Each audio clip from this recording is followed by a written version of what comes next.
안녕하세요. 대박천국 프리미엄 황서연입니다. 오늘도 샤프슈터 방문한 파트너와 함께합니다. 오늘은 돼지가 날아오르면 중국의 위기는 시작된다 라는 주제로 강의가 준비되어 있습니다. 최근 화제가 됐던 장단기 금리 역전이 지금까지는 별 문제를 만들지 않았는데요. 과연 앞으로도 그럴 것인지 또 우리가 주시할 부분은 무엇인지 알려주신다고 합니다. 그 자세한 내용 스페셜 리포트에서 지금 들어보겠습니다.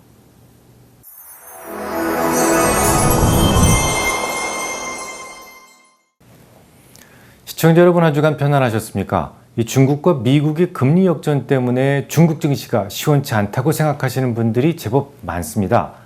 하지만 저는 여전히 금리 역전보다는 바이러스로 인한 락다운이 더 걱정입니다. 다행히도 최근 중국 증시의 하락 조정폭은 그닥 크지 않았는데요. 오늘은 제가 두 가지를 설명드리려 합니다.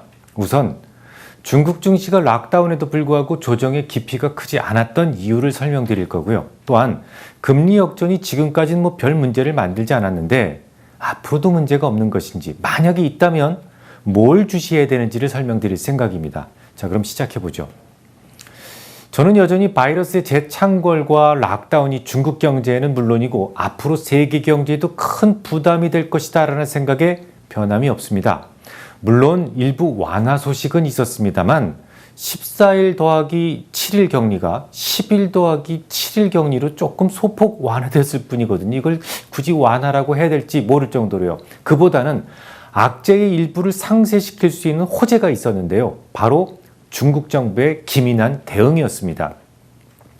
아시다시피 샹하이의 그 푸둥 지역에서는요, 봉쇄가 지난 3월 28일부터 시작됐지 않습니까? 근데 이와 거의 비슷한 시기에, 그러니까 지난 3월 30일 중국 금융당국은 국회 상무회의와 더불어서 1분기 통화정책위원회 정례회의에서 중국 경제의 안정적 성장을 보장할 것이다라는 신호를 아주 강력하게 내보내게 됩니다. 그날 있었던 경제 부양화를 간단하게만 좀 정리를 해보드리면, 첫 번째, 지준율 그리고 금리 인하 가능성을 내비쳤는데요. 이 지준율 인하와 금리 인하는 전혀 다른 개념이죠.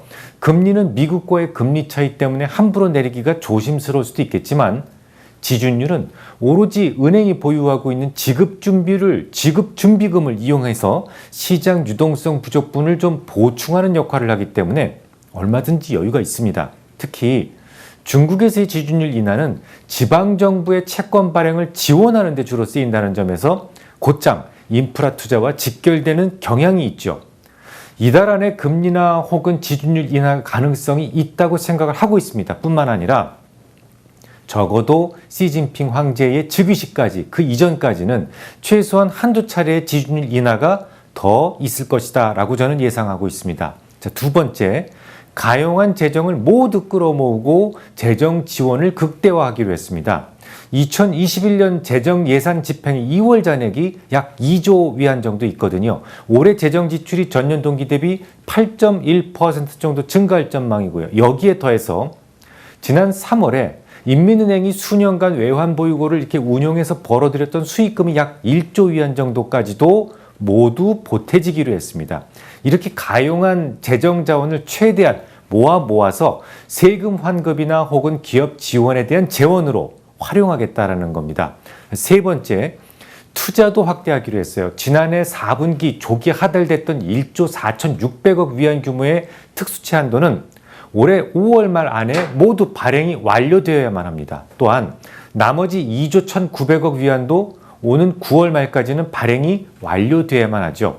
이 특수채라는 게 그래요. 일반적으로 교통이라든지 혹은 에너지 인프라 혹은 보장성 주택의 건설 등에 주로 투입되거든요. 그 외에도 구형 인프라 수리, 보수 대략 8천억 위안 정도가 배정되어 있습니다. 여기까지는 그다지 놀랍지 않습니다. 네 번째가 놀라운데요. 이 부동산 정책도 완화하기로 했다라는 겁니다. 이건 정말 뜻밖의 소식이에요. 지금까지 중국의 아픈 손가락은 주로 부동산에 있었습니다. 지난 수년 동안 중국 정부는 부동산 시장에 광범위하게 퍼져 있는 부실을 차단하기 위해서 각별한 노력을 기울여 왔었죠. 실제로 지난 3월 기준으로 100대 부동산 개발업체 주택 판매액은 5,115억 위안으로 전년 동기 대비 무려 53%나 감소했었으니까요.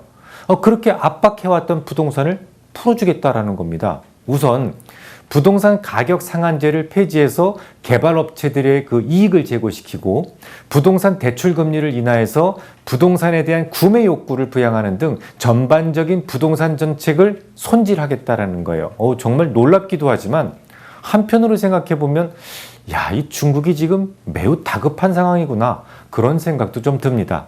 자, 그럼 두 번째 주제로 가보겠습니다. 이 대부분 미국과 중국의 금리 역전을 두려워하고 계시는데요.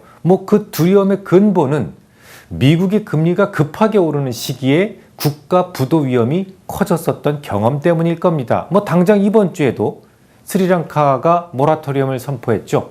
파키스탄 역시 아주 힘들어요. 살인적인 인플레이션 때문에 전국적인 시위가 벌어졌었고 결국 지난 10일에는 총리마저 쫓겨났습니다. 하지만 이들의 부도나 위기는 미국의 금리 인상과는 좀 다른 원인이 조금 더 크게 작용을 했어요. 이 중국의 1대1로 계획 때문에 이미 많은 부채를 떠안고 있었고 그로 인해서 취약해진 경제가 우선적인 원인이었어요.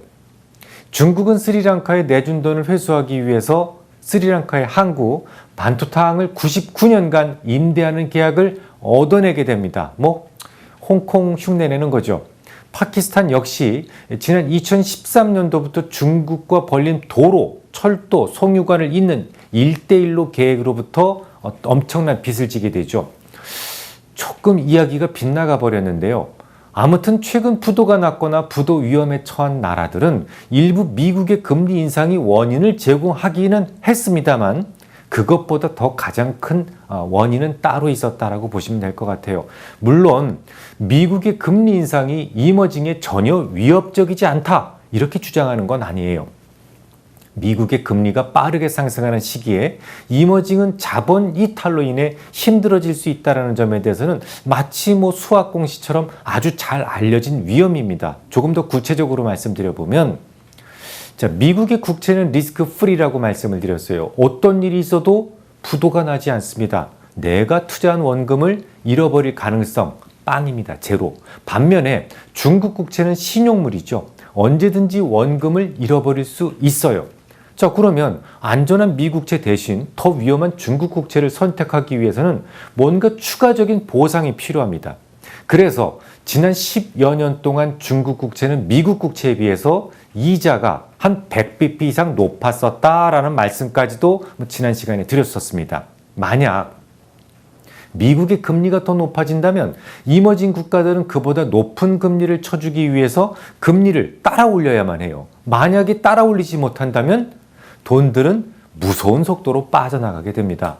실제로 지금까지 미국의 금리 인상 속도가 빠르게 진행되는 기간에는 언제나 신흥국 쪽에서는 곡소리가 났었죠. 대부분의 아시아 외환 위기가 안전자산의 매력이 급격하게 좋아지는 시기에 제대로 대응하지 못했기 때문이었으니까요.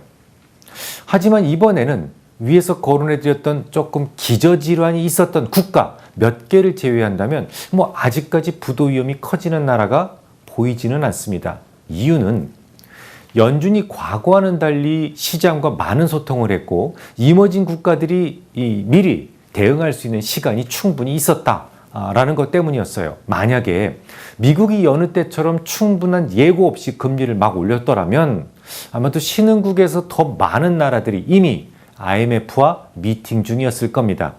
브라질 은행도 이미 작년 4월부터 올해 3월까지 모두 9차례에 걸쳐서 공격적인 금리 인상을 단행했고 우리나라도 작년 8월부터 시작했죠. 아주 적시에 금리를 올리기 시작했기 때문에 큰 위기 없이 잘 수습되고 있는 겁니다.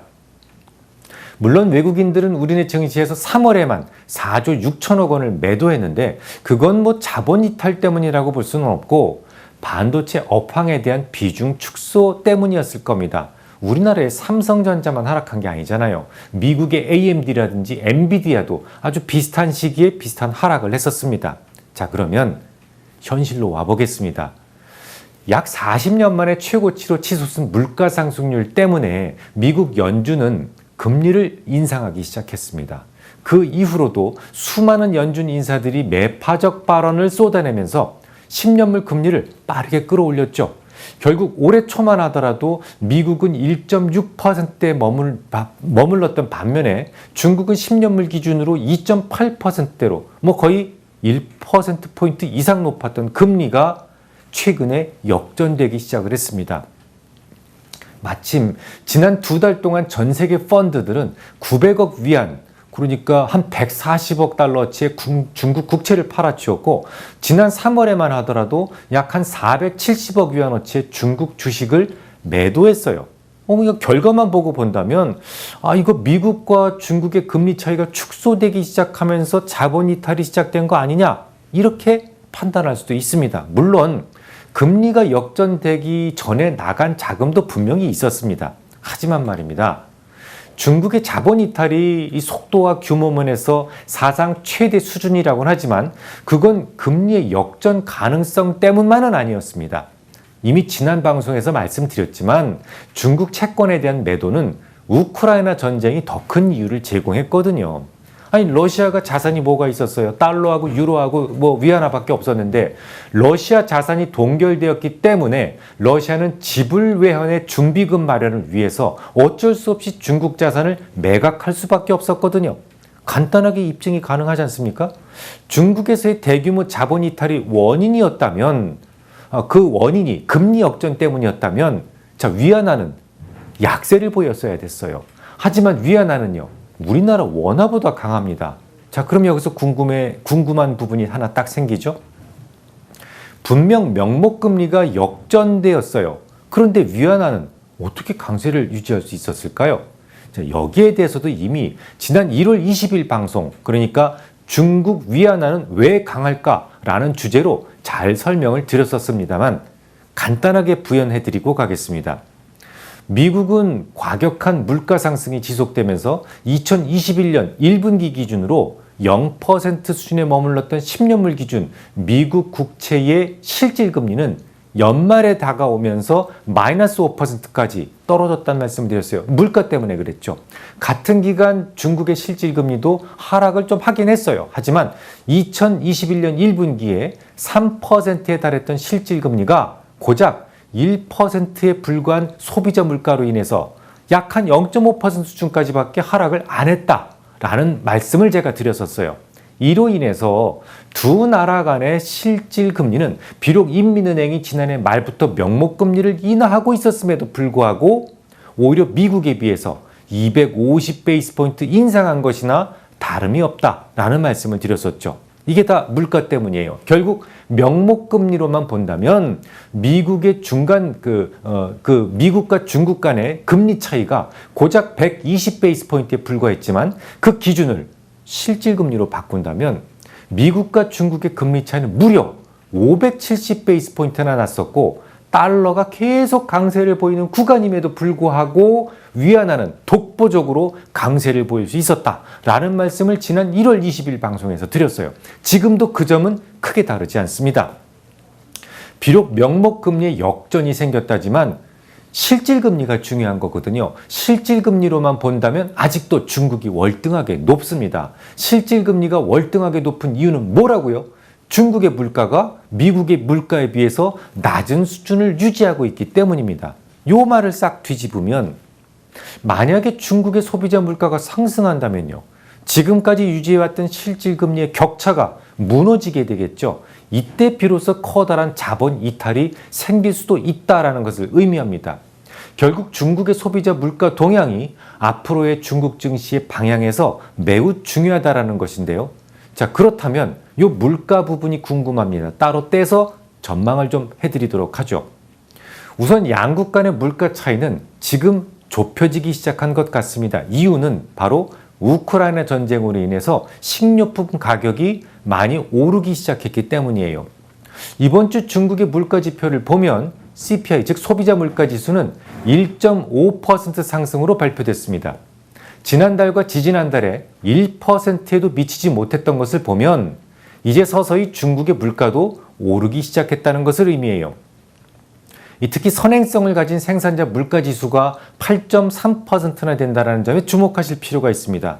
물론 지난달에 8.8%에 비해서는 좀 낮아지긴 했어요. 하지만 우크라이나 전쟁으로 인해서 휘발유 가격이 25%나 급등했고 경유와 LPG 가격이 각각 27%씩 상승했기 때문에 시간을 두고 천천히 CPI로 전가될 가능성이 높습니다. 이 중국의 소비자 물가가 미국에 비해 턱없이 낮은 이유는 물론 중국 정부의 강력한 가격 통제 정책도 이유가 되겠지만 또 다른 이유가 있습니다. 바로 돼지고기 가격의 폭락이 더 큰 이유가 돼요. 실제로 채소류가 17% 올랐고 달걀이 7% 오르는 등 식료품 가격이 모두 올랐거든요. 그럼에도 불구하고 소비자 물가가 크게 상승하지 않았던 이유는 돼지고기 가격이 무려 41.4%나 폭락했기 때문입니다. 이 중국에서 돼지고기가 얼마나 중요하다는 것 이미 말씀드렸었죠. 만약에 제가 어느 집안에 손님으로 방문을 했는데 그 집안에서 돼지고기를 대접받지 못했다면 저는 무시당한 것으로 본다라는 말씀을 제가 드렸었어요. 그런 돼지고기가 왜 무식한 수준으로 폭락을 했을까요? 역시 우크라이나 전쟁 때문입니다. 전 세계 사료의 4분의 1이 러시아산이라는 말씀을 드렸었는데요. 조만간 아무래도 사료 가격이 폭등하겠죠. 이런 것들을 잘 알고 있기 때문에 이른바 그 지도자 동무들의 생각 때문에 중국의 축산 농가에서 좀 미리 잡아서 판매했기 때문이죠. 사료 많이 먹으니까. 하지만 이렇게 나온 물량은 언젠가는 다시 물량 부족으로 나타날 가능성도 있습니다. 물론 중국 정부가 냉동 돼지로 만들어서 보관하고는 있어요. 하지만 생돼구 값하고 냉동 돼구 값 다르지 않습니까? 생태와 동태 가격이 다르다라는 거 우리 잘 알고 있지 않습니까? 돼지고기 가격이 다시 상승으로 전환되는 시기에 중국의 소비자 물가 지수는 상승 쪽으로 향할 가능성이 높다라는 겁니다. 반면에 미국은요. 미국의 실질 금리는 점차 높아질 가능성이 높아요. 이번 주에 미국의 CPI가 발표됐는데 무려 8.5%로 발표됐죠. 그럼에도 미국 증시의 낙폭은 크지 않았어요. 오히려 조금 올랐습니다. 시장에서는 이번 발표된 물가지수가 거의 정점이다라고 전망하고 있기 때문입니다. 클리블랜드 연방은행이 제시한 모델에 따르면 다음 달에는 8.1%까지 하락해서 매달 조금씩 낮아지다가 연말에 되면 결국 3%대까지 낮아질 수 있다라고 주장하고 있어요. 자, 그러면 미국의 물가는 고점이고 이제 하락할 가능성이 높고 중국은 저점이고 이제 상승 반전될 가능성이 높다라는 거죠. 이렇게 되면 지금까지 왜곡되어 있었던 두 나라 간의 실질 금리 차이는 빠르게 좁혀질 수 있다라는 말이 됩니다. 지금까지 금리 역전에도 불구하고 자본 이탈이 없었던 이유는 양국 간의 물가가 다르기 때문이다라고 했었는데요. 양국 간의 물가가 적정 수준 이하로 좁혀진다면 중국에서의 대규모 자본 이탈 가능성도 있기 때문에 중국의 물가 상승을 주시하실 필요가 있습니다. 정리해 보겠습니다. 중국은 올해 말 시진핑의 3기 집권을 앞두고 있어요. 그러기 위해서는 풍족하고 여유 있는 삶을 보여줄 필요가 있습니다. 리커창 총리가 지난 한 주 동안 무려 3차례나 걸쳐서 경기 둔화 리스크를 언급했다는 것은 바이러스로 인해 뒤처진 경기를 조금 조속하게 바로 잡아야 된다는 의지의 표명이었다고 저는 생각합니다. 다만 그럼에도 불구하고 중국 증시에서 걱정거리는 지금 남아 있습니다. 금리의 역전에도 불구하고 중국의 소비자 물가가 매우 낮은 수준이었기 때문에 대규모 자본 이탈은 없었습니다만 이미 미국의 물가가 정점에 왔다고 여겨지고 중국의 물가는 지금부터 오르기 시작한다면 언제든 대규모 자본 이탈은 개시될 수 있다는 얘기죠. 특히 돼지고기 가격을 주시하실 필요가 있어요. 폭락하던 돼지고기가 다시 방향을 바꿔서 날기 시작하면 중국의 물가를 자극하고 대규모 자금 이탈을 만들 수도 있습니다. 다음 주에 뵙겠습니다. 네, 저희가 준비한 강의는 여기까지입니다. 오늘도 방문한 파트너와 함께했습니다. 금리 역전 상황에서 주목할 부분들 그리고 락다운에도 중국 증시 조정이 크지 않았던 이유 살펴봤습니다. 방문한 파트너께서는 지금까지 금리 역전에도 불구하고 미국과 중국 간 물가 차이 때문에 자본 이탈이 없었던 것으로 분석하셨는데요. 미중 물가 차이가 어느 수준 이하로 줄어든다면 그때는 대규모 자본 이탈 가능성도 있기 때문에 물가 지표를 주시하자는 조언도 해주셨습니다. 네, 오늘 강의가 여러분의 투자에 참고가 되었길 바라면서 저희는 다음 주 이 시간에도 유익한 내용으로 찾아뵙겠습니다. 시청해주신 여러분 고맙습니다.